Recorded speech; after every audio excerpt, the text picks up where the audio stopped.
Voilà l'image qui nous arrive aujourd'hui, en effet, de Zelensky à Kharkiv. Il a réuni son cabinet militaire, vous le disiez. Ouais. Voilà, il a réuni son cabinet militaire sur place. Et ce qui est intéressant, c'est qu'il dit que la situation, en gros, est globalement stabilisée dans la zone, mais qu'en effet, les unités qui sont sur place et qui sont là pour la défense de cette zone vont être renforcées. Parce que c'est bien là... je rejoins complètement ce que vous disiez, c'est bien là la stratégie russe, c'est obliger l'Ukraine à faire des choix, à faire des choix pour savoir où envoyer ses réserves. Est-ce qu'il faut les envoyer à Kharkiv? Est-ce qu'il faut les envoyer dans le sud, à Robotyne? Manifestement, il y avait vraiment une pression très forte. Là, les Ukrainiens ont finalement lâché ce village symbole.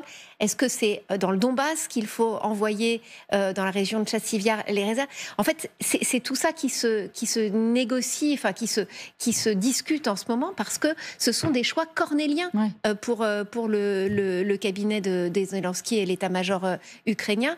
Où faut-il placer les réserves, sachant qu'en face, les Russes attendent de voir évidemment quelle va être la réaction ukrainienne pour voir comment réadapter le dispositif en fonction des choix justement qui vont être faits. Bien évidemment. Général Norlin, quand vous voyez ça, il y a urgence là maintenant à prendre ces choix vite, ces choix dont parlait Magali pour justement ce cabinet militaire, pour Zelensky, quand on sait que la Russie en face a nommé notamment un nouveau ministre de la Défense et qu'on lui a dit maintenant chaque rouble, on va le mettre encore plus dans cette économie de guerre.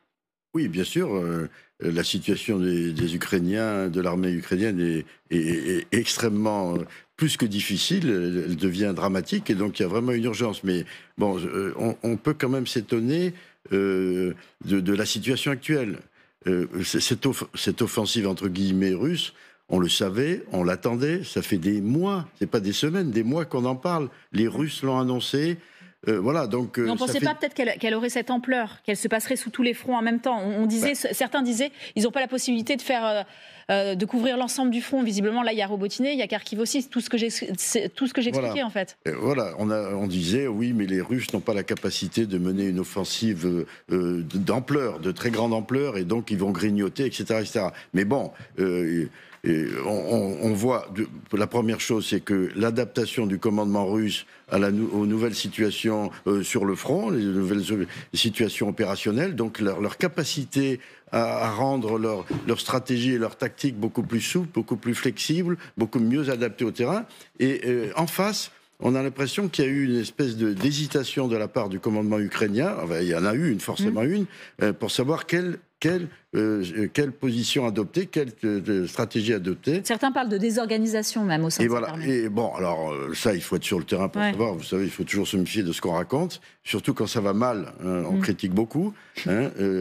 Donc voilà. Donc il y a eu un problème du côté ukrainien. Alors la difficulté, c'est qu'ils ont effectivement très peu d'effectifs de réserve, comme vous l'avez dit. Ils ont en plus. Les Américains avaient interrompu leur livraison, les Européens, les Occidentaux, d'une façon générale, ont répondu de façon extrêmement molle à une situation qu'ils savaient qu'elle serait dramatique. Donc il y a eu une non-action, une inactivité extrêmement, j'allais dire, coupable, qui mettait l'Ukraine en très grande difficulté de la part des Occidentaux, qui les ont laissés tomber à un moment où il aurait fallu les soutenir. C'est assez clair, hein.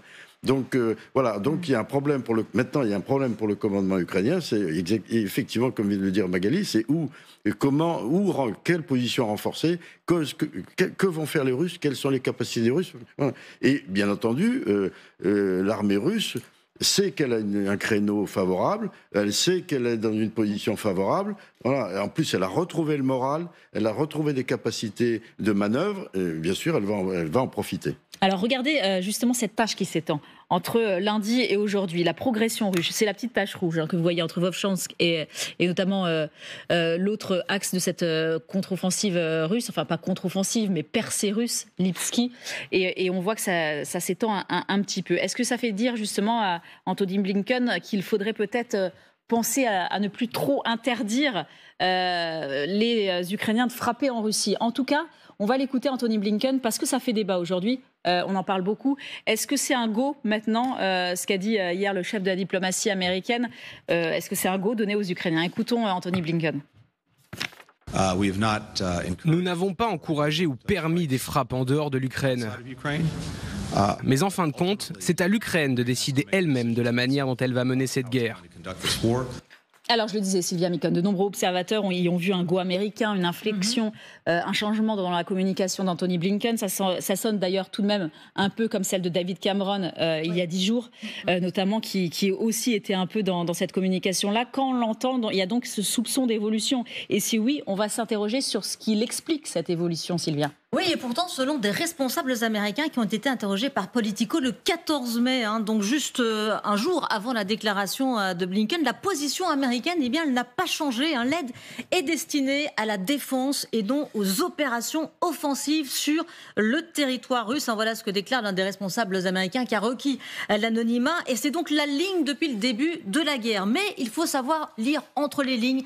Justement, écoutez ce qu'analyse l'ISW, une opération ukrainienne visant à frapper des systèmes en Russie qui soutiennent directement les opérations terrestres offensives dans le nord de Kharkiv serait un effort intrinsèquement défensif et qualifié. Un tel effort d'offensif serait inexact. Le secrétaire d'État américain, lui, donc n'encourage pas ni ne permet pas, mais laisse le soin donc à l'Ukraine de décider. Intéressante aussi, le même jour, la déclaration de la Commission américaine d'Helsinki, Sylvia. Oui, c'est une agence gouvernementale indépendante, composée de parlementaires et qui a fait une déclaration tonitruante sur X. Regardez, les États-Unis doivent non seulement autoriser, mais aussi encourager l'Ukraine à frapper les forces de la Russie qui tirent et se tiennent aux frontières de la Fédération et partagent des renseignements pour éviter des pertes massives de vies humaines.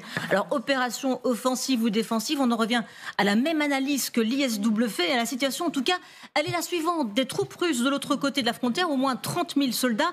Une ville de Kharkiv indéfendable, car ne pouvant pas utiliser ses armes américaines en Russie. Pas de préventive donc, et Moscou qui peut franchir tranquillement la frontière, comme on a pu le voir sur ces images qui ont circulé sur les réseaux sociaux ces derniers jours. Ces limitations américaines ont créé un sanctuaire dans ces zones frontalières. La Russie y mène des frappes avec des bombes planantes, des missiles, et ces soldats s'y réunissent librement avant d'entrer. Alors, il faut savoir que Kiev met la pression sur Washington. Il y a un groupe actuellement de parlementaires qui sont sur place pour faire évoluer la position américaine. Regardez ce que dit d'ailleurs la présidente de la commission parlementaire spéciale ukrainienne sur les armes. Elle dit: nous avons vu leurs militaires stationnés à 1 ou 2 kilomètres de la frontière russe et nous ne pouvions rien y faire. Selon en tout cas l'ISW, cette politique américaine, elle compromet gravement la capacité de l'Ukraine à se défendre, d'où peut-être cette légère inflexion, amenée par Blinken. Merci beaucoup Sylvia. Magali, justement, est-ce qu'il y a inflexion? Je vous pose la question parce que hier les avis étaient un peu divisés. Le général Yakovlev disait oui, évidemment que c'est une inflexion. Moi j'y vois carrément une vraie inflexion, un vrai changement de style et une vraie envie des Américains de leur dire allez-y. Et il y avait Didier François qui disait non, moi je pense que on est toujours dans ce système-là. Alors les Américains ils parlent de wishy-washy, qui est un peu un truc, on est en même temps, on donne une communication un peu désordonnée, on jette un peu le trouble, cette ambiguïté stratégique. En fait, c'est une communication très ambiguë où en fait on dit tout et son contraire dans la même phrase. C'est quand même un peu ce que fait Anthony Blinken là quand on l'écoute. Après, moi je pense qu'il y a une pression énorme en ce moment, en effet, sur la Maison-Blanche pour qu'elle change. En effet, sa politique, son veto, qui était jusqu'à présent de ne pas utiliser les armes américaines sur le territoire russe. Alors, il y a cette délégation dont parlait Sylvia, délégation d'Ukrainiens, mais on voit bien qu'il y a une mobilisation aussi au sein même des élites de Washington pour essayer de faire pression sur Biden. L'ISW, l'Institut pour l'étude de la guerre, participe de cette pression. Il dit, c'est pas... Non, mais en fait, c'est pas de l'offensive, c'est de la défensive, puisqu'en fait, les Russes partent de quelques kilomètres derrière la frontière. Mais moi, j'ai pas l'impression, pour le moment, qu'il y a un véritable changement américain. Enfin, c'est-à-dire que j'attendrais de voir véritablement des armes américaines aller frapper de l'autre côté.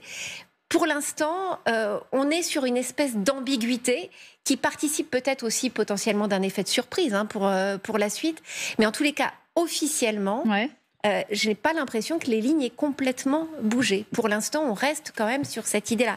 Mais il est certain que la situation sur le terrain va pousser peut-être dans les jours à venir l'administration Biden à faire évoluer sa position. Plus la poussée russe se confirme, plus les Américains à un moment vont devoir peut-être trancher dans le sens ukrainien.